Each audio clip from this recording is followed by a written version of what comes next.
Hi friends, hair growth కోసం చెప్పాను కదా, ఇది పార్ట్ 3. చూడండి, ఆయిల్ ప్రిపేర్ చేసుకుంటున్నాం ఇప్పుడు. ఇది వేడయ్యాక అప్పుడు అవన్నీ వేసుకోవాలి.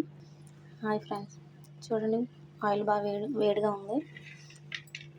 ఇప్పుడైతే ఫస్ట్ నేను గుంట కలవరాకు వేస్తున్నాను. చూడండి,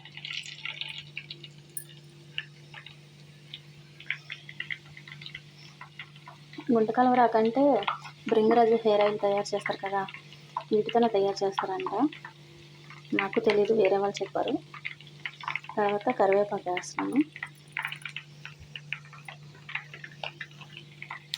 తర్వాత కొంచెం మందారాకులు వేస్తున్నాను. తర్వాత మందార పువ్వులు,